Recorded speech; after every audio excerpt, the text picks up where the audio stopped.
चांद को चित्र में ही देख करके संतुष्ट मत होना।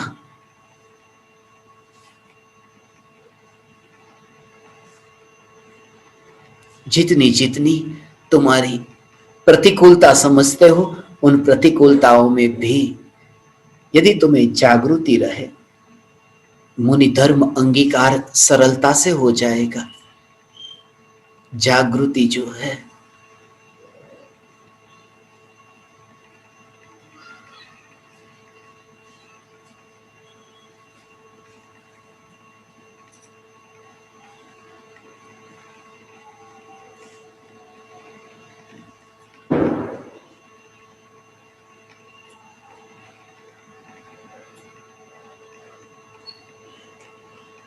इस शिविर का विषय पहले यह विचार किया था, मुनिराज के लिए आहार दान देने की जो विधि है, यदि मुनि आपके द्वार पर आते हैं तो मुनि को भोजन कैसे देना, भोजन कैसे पकाना। और मेरी यह भावना थी कि यहां पर हम सब साथ में मिलकर के भोजन पकाएंगे। मुनि आए या न आए, कम से कम भोजन तो बनाए। और मैं स्वयं बनाने वाला था मुनि के लिए भोजन, विषय भी यही रखने वाले थे। मगर यहां से अब बाहर निकल नहीं सकते, कर्फ्यू लग गया कि मुनि के लिए जो योग्य कुएं का जल, वो कुआं कैसा, कितना जल कैसा हो, उसके लिए कपड़ा कैसा चाहिए, पानी छानने के लिए कपड़ा किस प्रकार का हो, कितना मोटा हो, कितने दिन तक, वो सब जो पूरी आहार संबंधी। और मैं जानबूझ करके इनके वहां, कि दुनिया कहती है अरे इनके वहां भोजन करना चाहिए, जिन्हें भोजन बनाने की विधि पता है, भोजन पकाने की विधि पता है, जो पालते हैं। और खास तो यह कि इनके भीतर में अहंकार का भाव नहीं, तो फिर इनके अतिरिक्त और कौन सुपात्र होगा।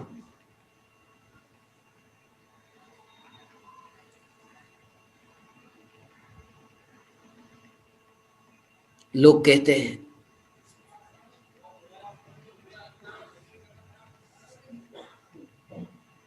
कोरोना के समय बाहर का भोजन मत करना, बाहर का पानी भी मत पीना।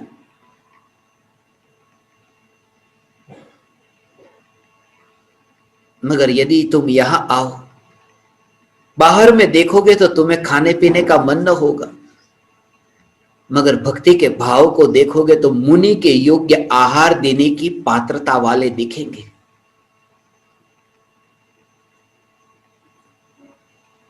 ऐसे ये ज्ञान दीपक है।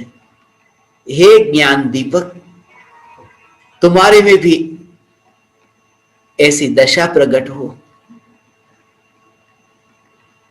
तुम भी ऐसी भक्ति के भाव से भरो।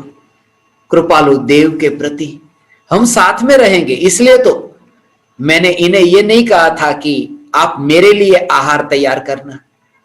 मेरी यह भावना थी कि हम सब साथ में मिलकर के मुनि के लिए आहार बनाएंगे। मैं भी तो आपके साथ में हूं, आपसे अलग नहीं। 142 के बाद 143वां नंबर मैंने अपने को दिया है, अलग नहीं रखा, साथ में ही जोड़ा है। उसमें जो आनंद आएगा ना, वो आनंद अलग होगा, वो आनंद अलग होगा। एक गद्दी पर बैठा हो और 142 नीचे बैठे हो, उसमें आनंद इतना ना आएगा जितना 143 साथ में बैठ करके चैतन्य की मस्ती में झूमते होंगे। और अभी हम जानबूझ करके नीचे बैठे, ये कितने दिनों के बाद में मैं पलाठी लगाकर बैठा हूं।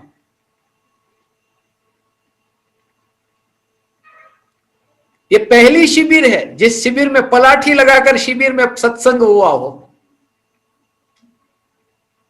थोड़ी तकलीफ होती है, ऊंचा नीचा पैर करना पड़ता है, जो है वो सच कह देता हूं। मगर उसमें भी पता चलता है मुनि अवस्था में जब ध्यान में बैठेंगे तो कुर्सी नहीं होगी, टेबल नहीं होगा, वहां पलाठी लगानी होगी। उसकी तैयारी है। हे ज्ञान दीपक, बार बार फिर से कहता हूं, गरीबों के घर पर जैसी भक्ति देखी है, ऐसी अमीरी के नशे में चूर लोगों के महलों में नहीं देखी है। भक्ति से भरो तुम। मीरा की भक्ति, क्या था मीरा के पास? बस तंबूरा। बाहर में देखोगे तो तंबूरा था और कुछ भी नहीं।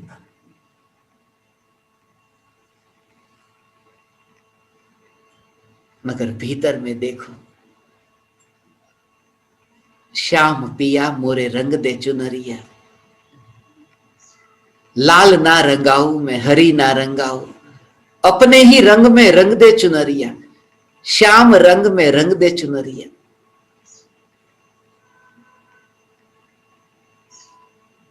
पर्याय द्रव्य से कहती है, लाल और हरी नहीं चाहिए, जैसा द्रव्य है ऐसी ही मैं रंग जाऊं। द्रव्य निर्विकल्प है, पर्याय भी निर्विकल्प हो जाए, ये भक्ति हो गई। ये मीरा की भक्ति। ज्ञानी की प्रत्येक पर्याय मीरा है।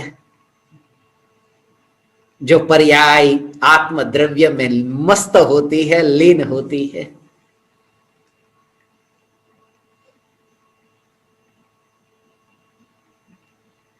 कितने भी फैलोगे ये न दिखेगा। मैंने हजारों लोगों के घर पर चांदी की थाली में भोजन किया है, मगर उस भोजन में जो भक्ति नहीं दिखती, ऐसी भक्ति पेड़ के पत्ते में जो भोजन देते हैं वहां पर मुझे दिखती।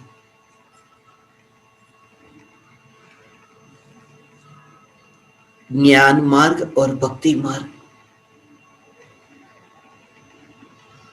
मैं आपसे ये नहीं कहता कि यदि बड़े बड़े महलों में रहते हैं तो आप भी झोपड़ी में आ जाइए।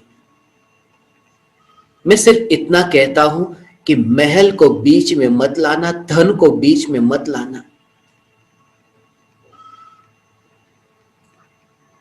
बीती सो बीती। धन तो दे दिया होता है बहुत पहले, मगर दिमाग में से जाता नहीं। साल बीत जाती है, साल क्या मरते दम तक नहीं जाता दिमाग में से कि कहां मैंने कितना दान दिया। बोलते नहीं, भीतर में पड़ा है। जरूरत पड़ती है तब भीतर का कचरा बाहर भी निकल जाता है। बेहतर है ऐसा दान न देना।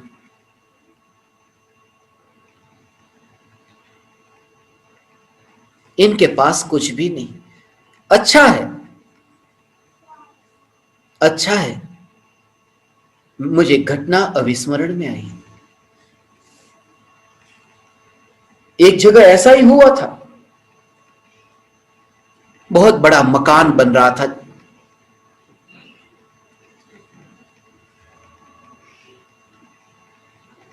ईंट रखी थी, बहुत सी ईंटें, रेत है, सीमेंट है, सब वहीं पर रास्ते पर इतना ढेर था।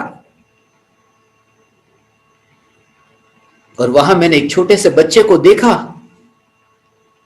उस छोटे से बच्चे ने ईंट ली, दूसरी ईंट, तीसरी ईंट, ईंट पर ईंट रखता गया और मकान बनाने लगा। और इतना बड़ा मकान बनाया चारों ओर से, और जोर से थोड़ी देर में आवाज आई, चिल्लाया कि बचाओ। वो दीवार गिरी और बच्चा उसमें दब गया था। जोर जोर से चिल्ला रहा था।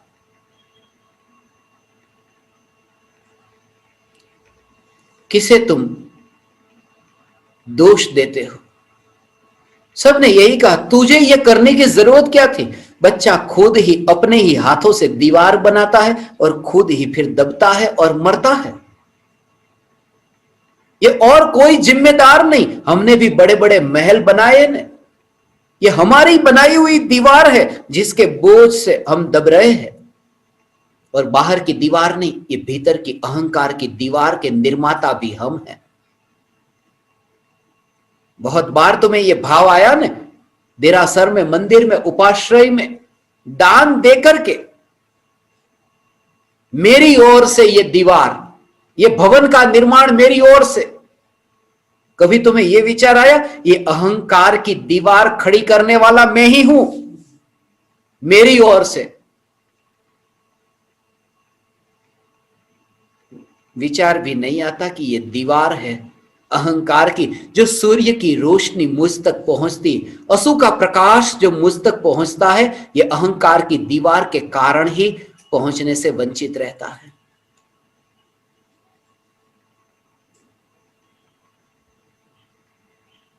हे ज्ञान दीपक, ज्ञान मार्ग और भक्ति मार्ग,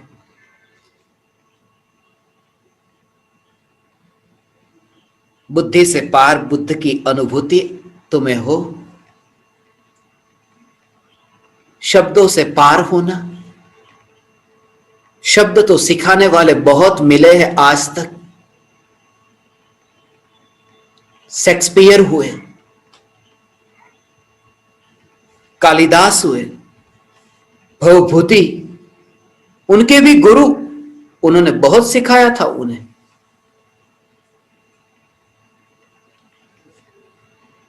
मगर उनसे कोई ऐसी रचना न हो सकी। गुरुओं ने सिखाया बहुत था, मगर कालिदास के गुरु कालिदास न हो सके, हो ही नहीं सकते।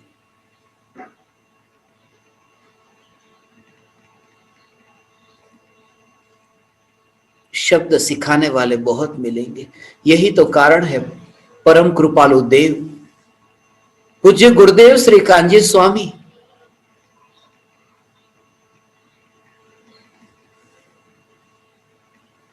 जिन्होंने कॉलेज भी पास नहीं की थी, कॉलेज नहीं गए थे वे,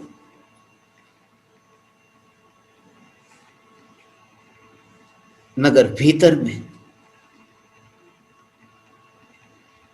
आत्मा को पढ़ा था।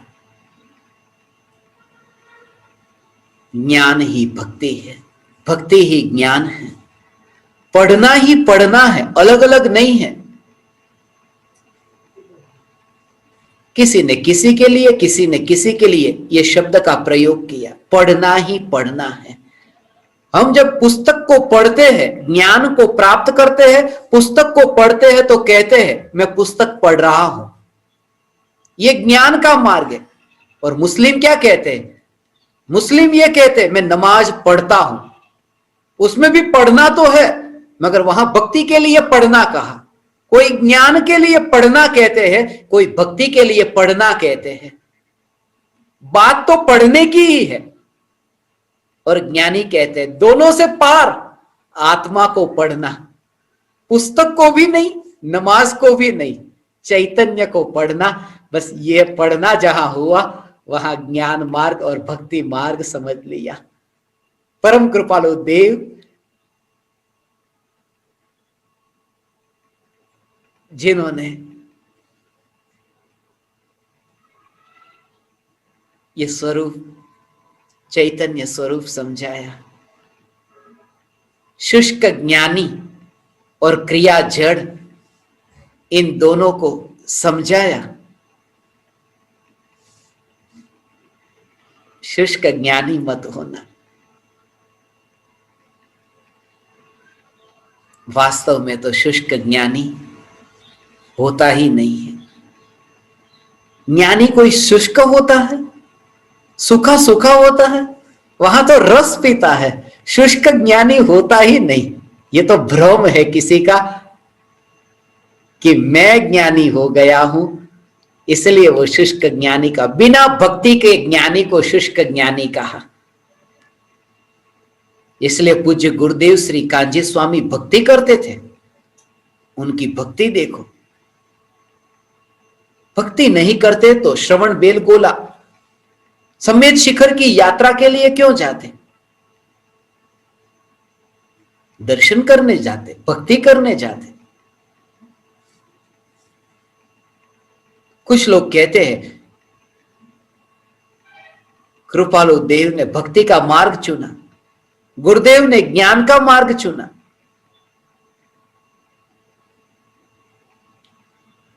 ज्ञानी को ऐसे रूप में मत देखना। ज्ञानी के पास दोनों मार्ग है, ज्ञान भी है और भक्ति भी है।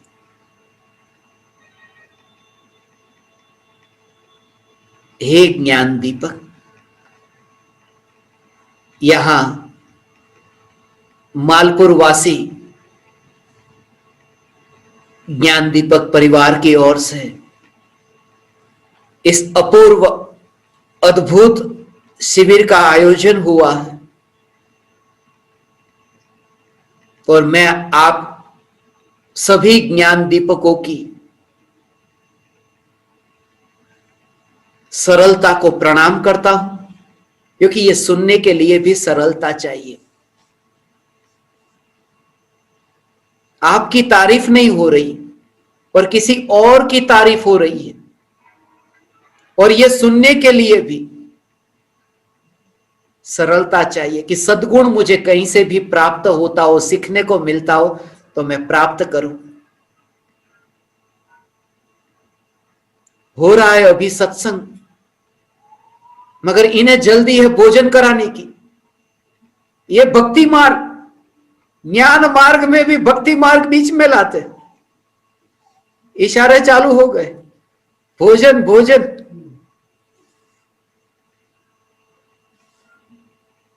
आप समस्त ज्ञान दीपकों ने मुझे ये सत्संग करने का अवसर दिया। ये सब ज्ञान दीपक जो मेरे बापूजी बा उनके साधक थे, उनके पास इन्होंने ज्ञान प्राप्त किया है, बापूजी के पास। और असल में देखे तो मेरे दादाजी, जिनके निमित्त से हमारे परिवार में ये धर्म आया। और मैं आपको एक सूचना भी दे दूं, मेरे दादाजी जो अभी 30 तारीख को 30 नवंबर को परम कृपालु देव का जन्मोत्सव है, पूर्णिमा के दिन, कार्तिक शुक्ल पूर्णिमा के दिन, और उमराला में यह शिविर का आयोजन हुआ, जिनके निमित्त से हमारे परिवार में यह धर्म आया। श्यामदेव स्वामी, उनके 100 वर्ष पूरे होने जा रहे हैं। 100वीं जन्म शताब्दी 30 तारीख को है, तो उस निमित्त से एक विशेष आयोजन हुआ है। ये जो 30 तारीख से 30 नवंबर से 3 दिसंबर जन्म शताब्दी मनाई जा रही है, तो उस निमित्त से जो सत्संग होगा उसमें ये सब ज्ञान दीपक तो वहां पर आएंगे ही।